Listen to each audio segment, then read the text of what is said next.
एक गांव है राजस्थान जहां एक बुढ़िया रहती है। 200 साल से गांव वाले कहते हैं वो मरती नहीं, मर नहीं सकती क्योंकि वो इंसान नहीं है। गांव का नाम है सूरजगढ़। बाड़मेर से 40 किलोमीटर दूर वहां एक झोपड़ी है। गांव के बाहर अकेली उसमें रहती है काकी। कोई नहीं जानता उसकी असली उम्र। दादा कहते थे जब मैं बच्चा था तब भी काकी ऐसी ही थी। पर दादा कहते थे जब मैं बच्चा था तब भी काकी ऐसी ही थी। 200 साल, एक ही चेहरा, एक ही झोपड़ी, एक ही मुस्कान। वो मुस्कान जो कभी बदली नहीं। भाई साहब, मेरे बाप ने देखा था काकी रात को खेतों में जाती थी अकेली अंधेरे में। एक रात मेरे बाप ने पीछा किया। काकी खेत के बीच रुकी, घुटनों पर बैठी और जमीन में हाथ डाला और कुछ निकाला, मुंह में डाला और हंसी।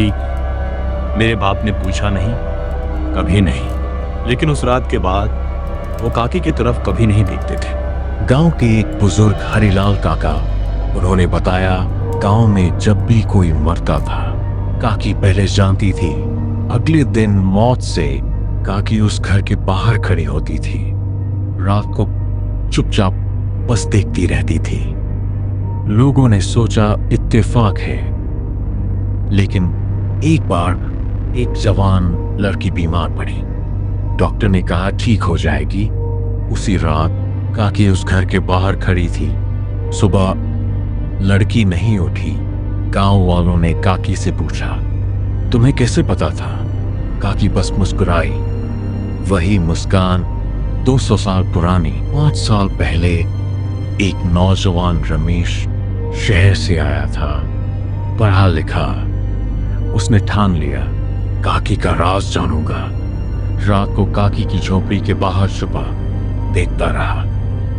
रात के 2 बजे काकी बाहर निकली, बालों को खोले, आंखें बंद और बोलने लगी कोई अजीब भाषा जो रमेश ने पहले कभी नहीं सुनी थी। अचानक काकी रुकी और सीधे रमेश की तरफ देखा। अंधेरे में जहां रमेश छुपा था वहां तक काकी की नजर पहुंची। रमेश भागा, लेकिन काकी की आवाज पीछे से आई, रमेश बेटा रुक, मैं तुझे जानती हूँ, तेरे जन्म से पहले से। रमेश 3 दिन बुखार में रहा। होश आने पर सिर्फ एक बात कही, वो इंसान नहीं है।